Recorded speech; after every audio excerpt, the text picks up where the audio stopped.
বিসমিল্লাহির রহমানির রহিম। প্রিয় দেশবাসী, আসসালামু আলাইকুম।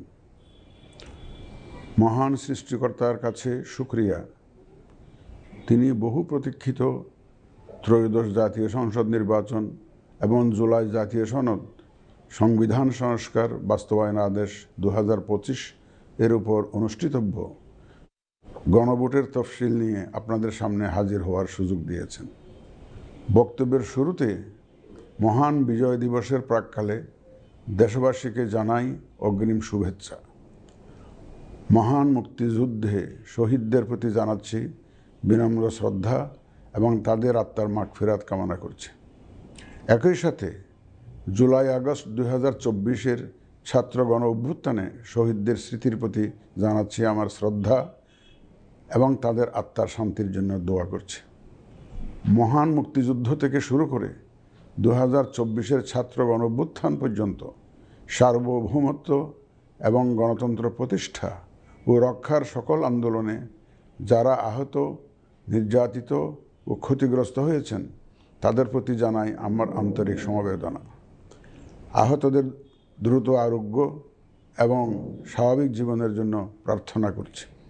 প্রিয় দেশবাসী, জাতি হিসেবে আমাদের অমোঘ শক্তি হচ্ছে স্বাধীনতা, সার্বভৌমত্ব ও গণতন্ত্রের জন্য আমাদের ভালোবাসা ও আত্মত্যাগ।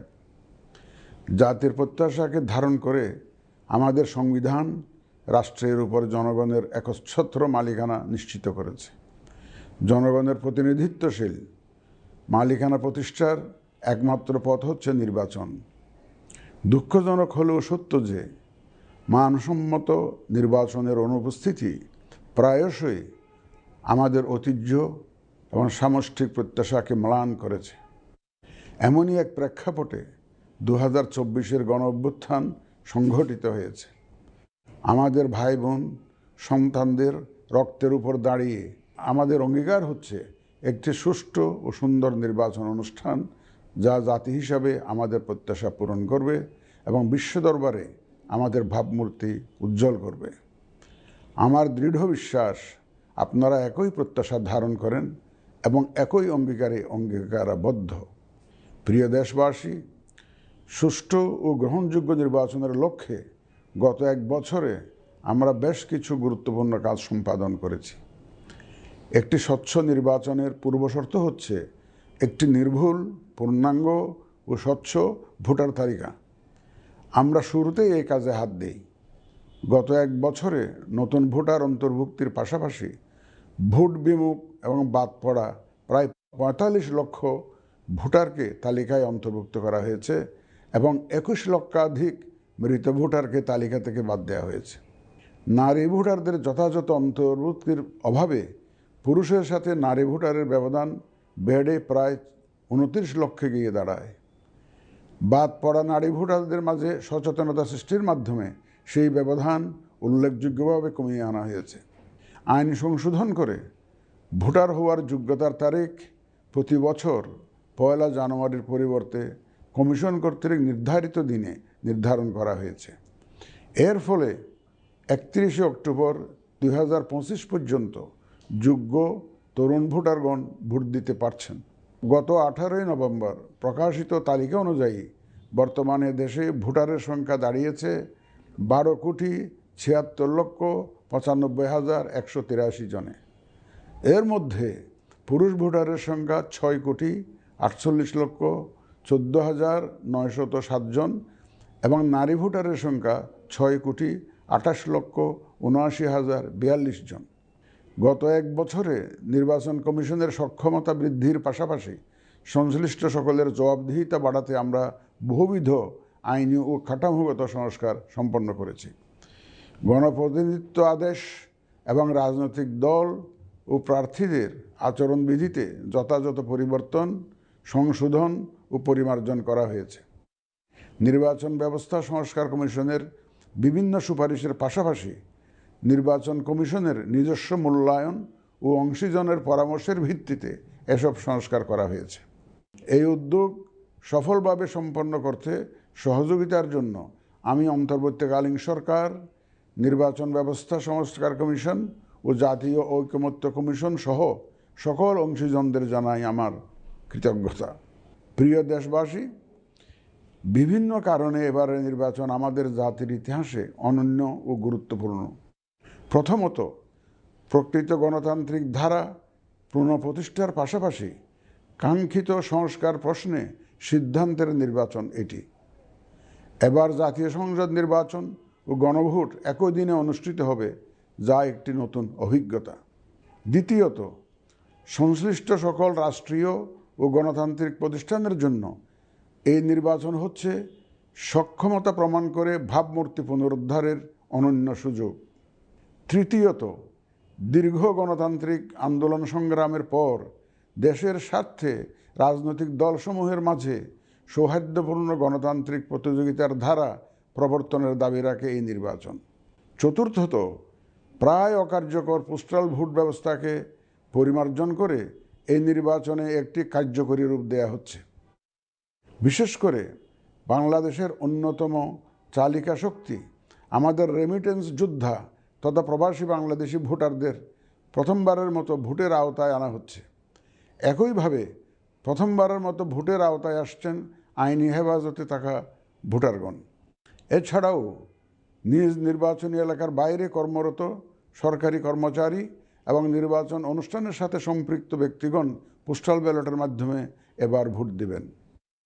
প্রিয় ভোটারবৃন্দ, ভোট আপনার শুধু নাগরিক অধিকারই নয়, বরং পবিত্র আমানত ও দায়িত্ব। এই দায়িত্ব সচেতনভাবে আপনারা পালন করবেন, আমার বিশ্বাস। যে কোনো ভয়ভীতি, প্রলোভন, প্রবঞ্চনা এবং সীমাবদ্ধতার ঊর্ধ্বে উঠে নিঃসংকোচে আপনাদের ভোটাধিকার প্রয়োগ করুন। আপনাদের নিরাপদ ও উৎসবমুখর অংশগ্রহণ নিশ্চিতকল্পে সংশ্লিষ্ট সকল প্রতিষ্ঠান ও বাহিনী কাজ করবে। ধর্ম, গোত্র, গোষ্ঠী, লিঙ্গ নির্বিশেষে সকলে এই আনন্দ আয়োজনে অংশগ্রহণ করুন। পরিবারের প্রতিবন্ধী, বয়স্ক ও সন্তান সম্ভবা মা সহ সকলকে নিয়ে ভোট দিতে আসুন। আমি আশা করি আপনাদের স্বতঃস্ফূর্ত অংশগ্রহণের মাধ্যমে ভোটের অনুষ্ঠান উৎসবে রূপ নেবে। প্রবাসে বসবাসরত প্রিয় ভোটারগণ, প্রবাস থেকে ভোটদানের জন্য নিবন্ধন কার্যক্রম গত 18 নভেম্বর থেকে চলমান আছে। আগামী 25 ডিসেম্বর পর্যন্ত পোস্টাল ভোট বিডি অ্যাপের মাধ্যমে পৃথিবীর যে কোনো স্থান থেকে ভোটদানের জন্য আপনারা নিবন্ধন করতে পারবেন। আপনারা এই সুযোগ গ্রহণ করে ভোটে অংশ নিন, দেশ গঠনে আপনাদের অধিকার বুঝে নিন। প্রবাসী ভোটারগণ ছাড়াও দেশের ভিতরের 3 ধরনের ভোটার পোস্টাল ব্যালটে ভোট দিতে পারবেন, যা ইতিমধ্যে উল্লেখ করেছি। প্রবাসী ভোটারগণের পাশাপাশি এই 3 ধরনের ভোটারগণ আগামীকাল থেকে শুরু করে আগামী 25 ডিসেম্বর 2025 পর্যন্ত পোস্টাল ভোট বিডি অ্যাপের মাধ্যমে এবং নির্ধারিত পদ্ধতিতে পোস্টাল ভোটের জন্য নিবন্ধন করতে পারবেন। ব্যক্তি ভোটার ও প্রতিষ্ঠানসমূহের প্রতি আমার আহ্বান, আসুন আমরা আমাদের ভোটাধিকার নিশ্চিত করি এবং ভোটে অংশ নেই। প্রিয় দেশবাসী, বর্তমান সময়ে সামাজিক যোগাযোগ মাধ্যমে বিভিন্ন বিভ্রান্তিমূলক তথ্য ছড়ানো হয়ে থাকে। বিশেষ করে কৃত্রিম বুদ্ধিমত্তা ব্যবহার করে অসত্য তথ্য ও অপতথ্যের বিস্তার দিনকে দিন বেড়ে চলেছে। প্রতিপক্ষ দল ও প্রার্থীকে হেয় করার পাশাপাশি নারীদের প্রতি বিদ্বেষমূলক প্রচারণা আমাদের ঐতিহ্যকে ক্ষুণ্ণ করে এবং নির্বাচনকে কলুষিত করে। দেশের প্রচলিত আইন অনুযায়ী এসব রোধে প্রয়োজনীয় ব্যবস্থা গ্রহণ করা হবে। আপনাদের প্রতি আমার বিশেষ অনুরোধ, অসত্য এবং অসৎ উদ্দেশ্যে প্রচারিত কোনো তথ্যে কান দিবেন না, গ্রহণ করবেন না। মনে রাখবেন, অসত্য তথ্য শেয়ার করাও শাস্তিযোগ্য অপরাধ।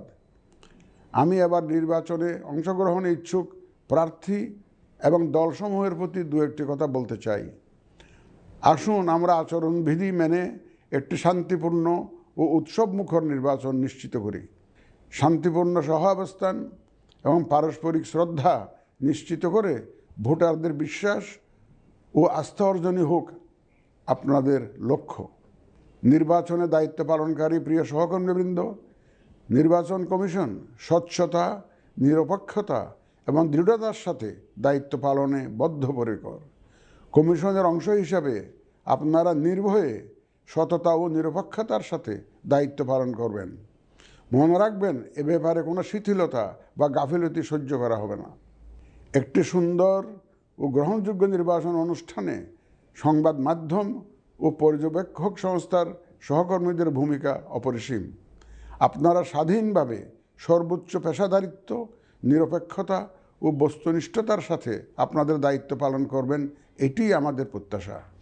প্রিয় দেশবাসী, আমি এ পর্যায়ে নির্বাচনী তফসিল তথা নির্বাচন সংক্রান্ত সময়সূচি ঘোষণা করছি।